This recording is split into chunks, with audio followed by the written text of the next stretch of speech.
we are joined by Zoom by Tennessee Titans president Burke Nihill, who was nice enough to join us. Burke, thank you for being here. Thanks for having me, George, and good to see you, Councilmember Allen and Butch. Hello, Burke. So, Burke, take us through your role in trying to get this moving forward and what this has been like. I think we have 30 minutes, right, George? So I'll have to give you the short version. It's been a long journey. I went back and looked a couple weeks ago, and the first record of a calendar invite that I found was from 2018. That's how long this organization has been meeting internally, meeting with the Sports Authority, meeting with others around the city, an attempt to really just find a better way forward. And anyone who's followed the story knows that this story didn't start off as a journey to end where we did with a new stadium plan. We spent a long time trying to make it work within a renovation plan, and only pivoted off of that when the numbers just didn't add up, that just didn't pencil as the right way forward. But we just kept working, and we'd hit pivots and walls and just keep working to clear them with creativity and just a general spirit of perseverance, realizing that we couldn't just rest on the status quo. The building just has too many needs, and those needs are just costing more and more money. And the current status of the lease, put too much of the burden, from our perspective, on the taxpayers. And so we knew that there had to be a better way forward if we just kept working at it. And really proud of how so many different people came together and entities came together to come up with this solution. The state saw a vision and participated.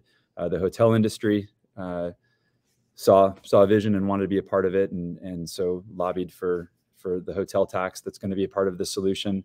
And then lastly, the mayor and city council spent a lot of time digging in and getting to know what was being proposed, challenging it, scrutinizing it, making it better, and ultimately we feel like this result is kind of the best of how these problems can be solved, which is by coming together and just believing that with enough hard work, with enough listening and empathy, true win-win-win situations are possible. And that's where we feel like this one's ended up.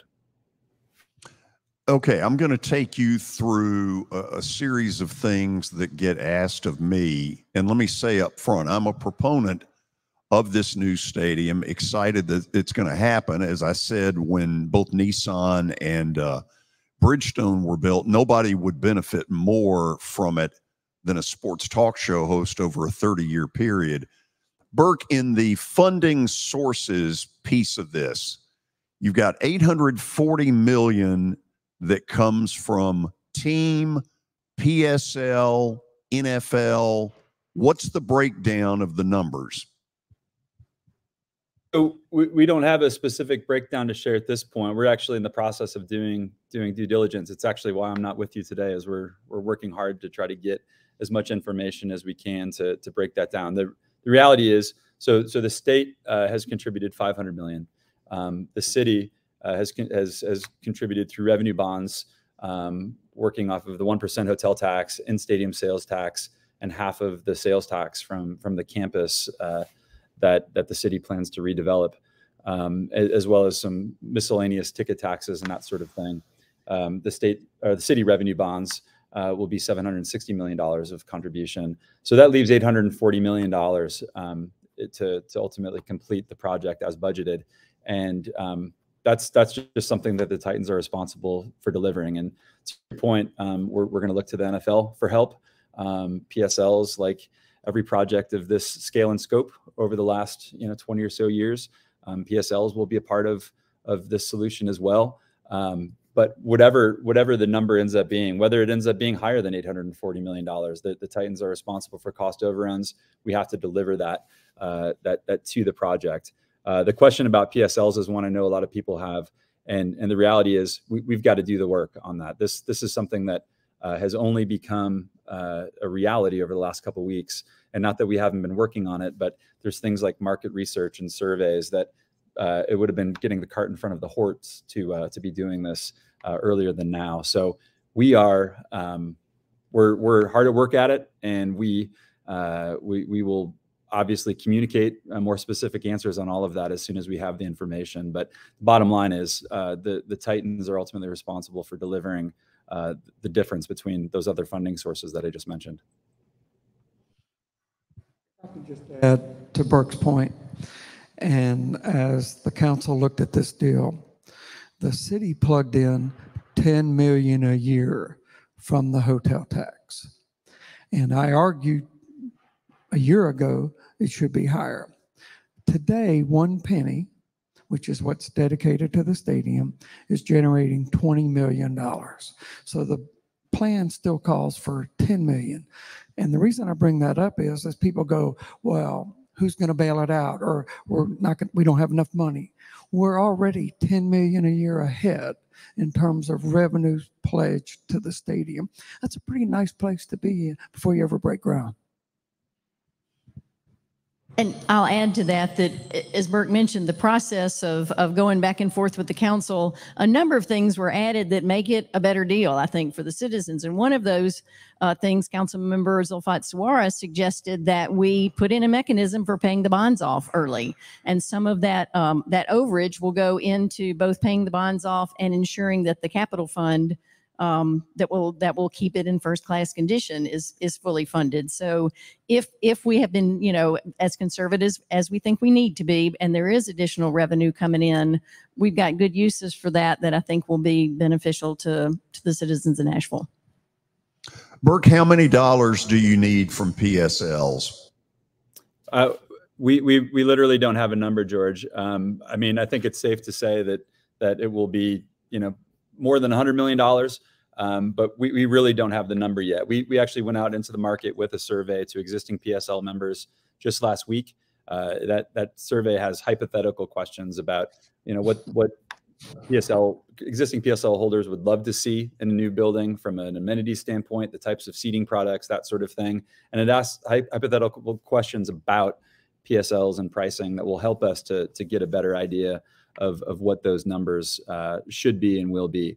But we're probably still months away from having an honest and certain answer. We've had to go as part of this process. We've had to go and work with banks and get financing based on that being an uncertain number. And it's something that the banks have supported and the NFL has supported on the condition that we will go through this work and ultimately arrive at what is the right number. Help me with this, because I may be wrong as to where this came from, but you all, I guess, in the survey piece of this, brought out a bunch of options of pricing to potential ticket holders. So help me with that. Where did the numbers come from? People a lot smarter than me, frankly, George. This is a really sophisticated process that is built by people who've done this sort of thing. There's data engineers. If someone started a survey and answered the first 3 questions one way, they went in a different direction on the survey than if they'd answered the 3 questions differently. And ultimately, the product of this survey, when you get thousands of responses, ultimately help to generate what is actionable and useful information. So really, depending on how you answered early questions or later questions in the survey, you would have seen totally different numbers. And there's an element of trust in the providers who are helping us with this process. It's a business called CSL. They've done this for 20 plus years, and the idea is that those questions will ultimately generate the information that we need to start making those decisions. Help me with this, because we've got some specific graphics of 8 to 10 pricing options. And I realize it sounds like I'm just, taking this point and driving it, but it's the one that concerns everybody about where this is all going. So are these, help me, where did these numbers come from? I'm sorry to keep coming back to it, George. They're literally not representative of anything that is planning in any respect whatsoever. This is a survey that's meant to generate just information about the market. I have seen in the last couple of weeks probably 10 different varieties of how PSL pricing could end up working. I think one of the main questions that is probably driving what's in your mind and what a lot of fans have is ultimately, will I be able to afford PSLs in the next building? And we're working hard to make sure that that question is unequivocally yes, that there will be price points that are similar to the price points in the building today. Certainly there will be more expensive options as well. There is a trend, it's in buildings that are already here in Nashville and across the country where, there are more premium options and those carry higher price points. But we are working very, very hard to make sure that both in terms of PSL pricing and ultimately the pricing to Titans games, that there are similar entry points. And I mean, not just a few, a decent percentage of similar entry points as compared to the current Nissan Stadium. Yeah, look, I get and in some ways support the concept that those of us who use it as ticket buyers ought to be paying a certain piece of it. When I bought my 2 season tickets in day one of whatever it was called back then, in the late 90s, I have no problem. It was Adelphia, wasn't it? Yeah. I have no problem with that. And I would not want to be the person that has to figure all of this out to try to be fair, because on one hand, you've got existing ticket holders who would like to continue in it, but they also don't want to be priced so far out of the market that they can't be. And so I guess, help me, were the options that were presented in the survey just to sort of see what the temperature is? That's a good way to put it. It's literally hypotheticals. There is that survey was not backing in from some sort of plan and testing to see whether the plan was workable, not in the least bit. Again, depending on how people answered the questions in the survey, there may have been 1,000 different variables about what they would have seen, throughout the rest of the survey. It is literally just a scientifically driven approach to getting the right information that will help us ultimately decide what is a sensible and strategic and smart plan.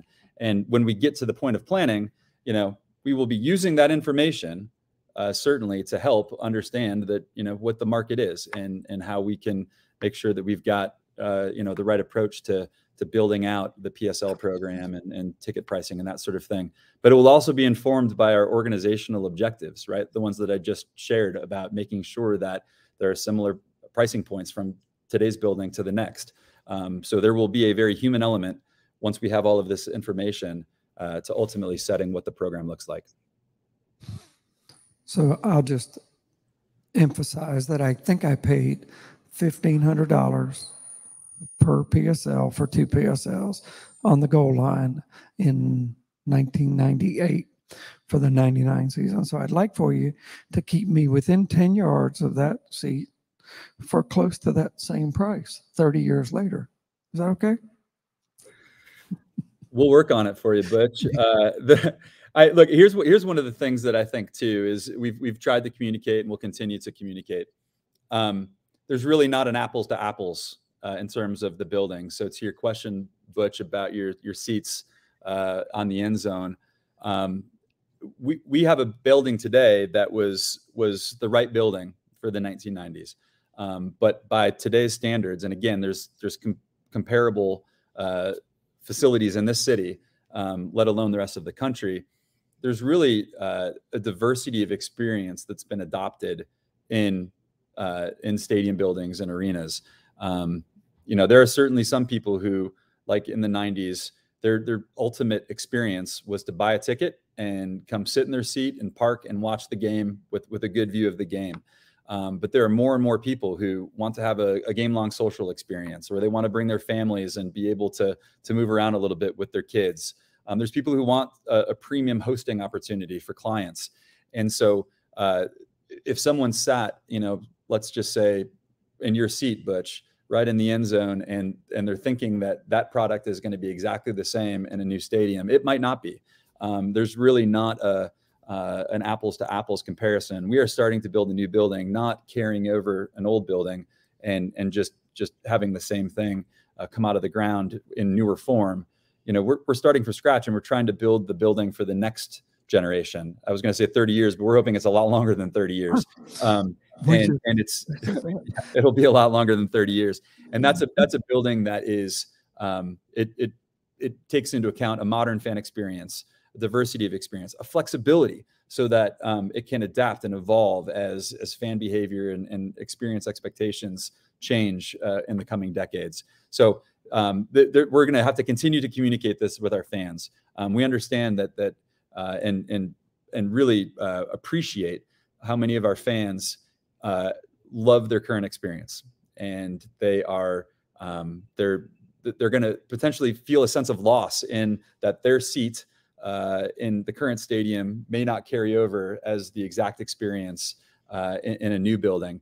But we're building this next building to serve Nashville Titans fans, everyone in this city and this region well for decades and decades to come. And so you've got to build it forward looking and not necessarily backwards. So to that point, Burke, and correct me, wouldn't be surprising if I was wrong, but I remember you and I talking and some reference to like the top of the upper deck, or maybe just the upper deck today versus the sight lines, the worst sight lines in the new stadium. Seem like you're not anywhere near that far away anywhere in the stadium. So everything's closer in. Everything has a better experience, to your point. Am I right about that, or did I misunderstand? No, that's absolutely right. I mean, we started with the idea that we were not going to be putting a bad experience in a new building. That was really old thinking. That was from a few decades ago, that you tried to get in as many seats as you could and sell up into the rafters, even if it was a terrible experience, both from a viewing product and from an access perspective. The term nosebleed seat is not a favorable term on the seat that someone would be sitting in. And so every single ticket in this building is going to be a fantastic experience. And what you're referring to, Butch, is we even have some side-by-sides where the architects have drawn for us the current building and kind of where the different seating products land, and then the new building. And the upper deck in the new building will come in somewhere about halfway up into the club of the current building, to give you a comparison. So what today is some of our most premium seats in the club and have just a beautiful sight line of the game, that is where the upper deck starts in the new building. And even the very last row of a new building is just so much closer to the field and has a better view and experience. We're really trying to think too about how do you amenitize those upper areas where in the future, can those be some of the best experiences for the general population of the fan who comes to a Titans game or anything else? If you put that level of thinking and not have them be thought of as the lesser than experiences in a building, we believe that this could actually be, truly that there is not a bad experience in the house, but everyone who gets a ticket to come through the doors will just have a dynamite experience. Burke, in the new stadium, obviously there are going to be a lot more events than have been able to be used at Nissan Stadium. Will a Titans season ticket holder, PSL holder, have the right of first refusal on any events in that building? That is a very sophisticated question, George, and I appreciate you asking it. We're working through all those things. The truth of it is, we don't know exactly how that's going to play out, because, for example, this last weekend, I don't know, unless you're under a rock, you know that Taylor Swift was around for 3 nights, and that's ultimately something that we, as a stadium operator, work really, really hard to provide a great experience for everyone who walks through the doors. But Taylor Swift's promoters ultimately, sell tickets to that show. And but we do understand there'd be some great value in being able to at least get PSL holders an opportunity to experience whatever comes through there to the extent that we can. I think it'll have to be more nuanced than that is our initial analysis, but we are paying attention to that and know that that'd be great value to deliver. Burke, Kelly Holcomb is standing by in Murfreesboro as part of the show. Kelly, got anything you want to throw out there?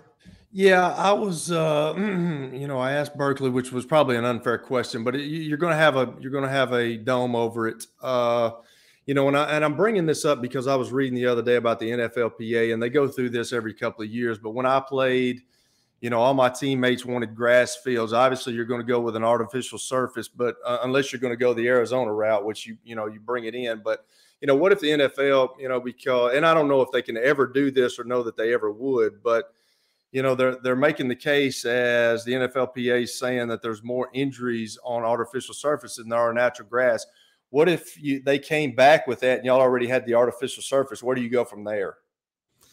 Well, look, I think we wouldn't be the only domed facility, right? Right. In the NFL. And I think the truth of it is, organizations like ours, the NFL, our NFL colleagues, I can tell you that we don't take anything more seriously than player safety. And, they're always doing research. They're always studying data. And in our case, you may or may not know, we are actually this off season, we are moving from natural grass to an artificial hybrid surface. It's something that unless you've been in our bubble, you've probably never seen. This surface that we are going to be installing is a hybrid. It's a monofilament surface, which is the safest of artificial surfaces, but rather than your standard infill, we're using a natural infill. It's a cork coconut based infill product that shucks off just like dirt would. And so it actually in our studies is going to be a more consistent and reliable surface. If anybody remembers the Music City Bowl a couple of years ago when Tennessee was playing, and then we played a game right after, we're in this in-between climate. We're in a transition zone is the technical term in Nashville. And so it's really, really hard to grow grass consistently in the winter months. If you're up north, there's varieties of grass that grow and stay hardy, August through the winter. If you're a little bit further south, same thing. It's obviously much easier to grow grass. We're in this in-between zone. And our surface has become known across the NFL as a very inconsistent surface. And that has nothing to do with our grounds crew, who is incredibly diligent and smart. And we have consultants, and it's just been year after year. It's hard to get it right. And so we've been hard at work trying to identify what is the best surface that we could possibly install to have this consistent and reliable surface. And the results were really interesting. We did research, took research that the NFL had done and others had done. And, for example, on injuries, our grass surface over the 2-year study period that we followed actually had more lower extremity injuries than all 6 surfaces that already existed in the NFL that use the monofilament artificial. And so there's just advancements in turf technology that are happening all the time. And these conversations will continue, of course, and the research and studying will continue, of course. But, it's our belief that, having actually studied this and gotten into it in a deep way, thinking player safety, we've got a head coach who I don't think operates like any other head coach in the NFL. He is very, very player focused and player centric. And our training staff was involved in this process. And the data-driven decision was that, considering our transition zone climate, that the best surface to ultimately play NFL football, considering our transition zone climate, was this hybrid surface. And so that's the same surface that, as of today, we would carry over into a new stadium. But maybe there's something better by that point. This is a surface that you literally have to water, and we can't keep it covered for too long without having mushrooms grow out of it. So this isn't something that, when people think about the 1980s, AstroTurf carpet, that it's evolving, right? And we'll continue to monitor that, and I'm sure the NFL will as well. Yeah, unfortunately, I played on that AstroTurf a long time ago and had a bunch of concussions. So technology has obviously come, and I did read about the hybrid surface, which is really a cool deal. So my last question is what would you like in the new stadium that's not in Nissan Stadium right now, I guess, for the fans and the players? Yeah, look, I think starting with the players, we are definitely trying to design some elements that really encourage home field advantage. The shape of the bowl and the fact that it would have the roof above, we picture this being something that we can have a really incredible game day production, and it would be the environment that creates a really kind of loud, right on top of you environment for the players to really hopefully have this refreshing, move into a new building where we create a home field advantage that's just different and takes advantage of the some unique architectural elements. We're even thinking of some creative things. Don't want to break news, but about how we can ultimately even be kind of curating a fan experience about where the super fans sit, that sort of thing, to really make a home field advantage for the players. Of course, that's an awesome thing for Titans fans as well to be in that environment. But for the fans more generally, it does come down to every single experience in this building just being an incredible experience. And another meeting I just left this morning was, how do you get food and beverage right? A lot of the issues that we just will continue to kind of work through is this old infrastructure in terms of how food and beverage works. And if you can start over completely, we believe that you can have this really incredibly convenient experience that will just be much more enjoyable. If somebody can get something to eat and get right back to their seats. We're trying to carry that kind of thinking across the entire building. You don't get this opportunity very often, and so we want to make sure that this is just an absolutely delightful, customer-obsessed building design, so that it's just a great place to walk through the doors, no matter whether it's for a Titans game, a concert, a community event, anything. Sounds like a great place, man. I appreciate it. That's all I got, George. Okay, Kelly, thank you. Burke, before we let you go, obviously one of the things you're kind of preaching in this is some patience, and I get it, for trying to figure out price points and all that kind of stuff. What else would you like to leave fans who are watching this or will watch it later after the fact? Anything you'd like to leave them with that you think they need to hear? Sure. Yeah. Thank you for that on the patience piece. I promise you that we're diligent. We're working hard on these things. This is a real measured twice, cut once situation in terms of a lot of this planning. We could rush to some answers on things, but that's how you make mistakes, and we don't want to make mistakes. We want this to be the right plan for everything that has happened up until now, and the decisions that we'll be making going forward. I hope the Titans fans are getting excited about this, though. I mean, this is something that from our seat, having been through 5 years of this journey, trying to find a better way forward, and frankly, several times feeling like we're bumping up against a wall that we might not be able to clear. The fact that we've gotten to this point, there's a really, really, really special building in the future that Titans fans will be able to come to watch Titans games, and people who have no interest in football will be able to come to for concerts and dirt shows and community events and everything else. We believe that this building is going to be really special. It's going to be an icon for the next generation of Nashville. And maybe the last thing I would leave people with, I don't know how much you've talked about this, but one of the things I'm personally most excited about is that a core piece of this transaction is ultimately giving this land back to the citizens of Nashville. Everyone who's a citizen of Davidson County is a fractional owner of some of the best real estate in the entire world. Developers are lining up to try to help bring that land to life. And it's as we sit here at 3:30 on a Monday, it's just asphalt parking lots. And there's a day coming where the land outside of this stadium is going to transition from asphalt parking lots to something that is going to be a real game changer for the city, both culturally and financially, since the city owns this land and will be able to start to benefit financially and from real estate taxes and things like that. having been a part of this project and seen some of the thinking and really kind of let my mind go towards what it's going to be like, it is going to be one of the special places in the country, and it's coming to Nashville. Burke, thank you for taking the time. I hope later in the summer that maybe we can do this again as you all get closer to some important decisions. Thanks for having me. Take care. Absolutely.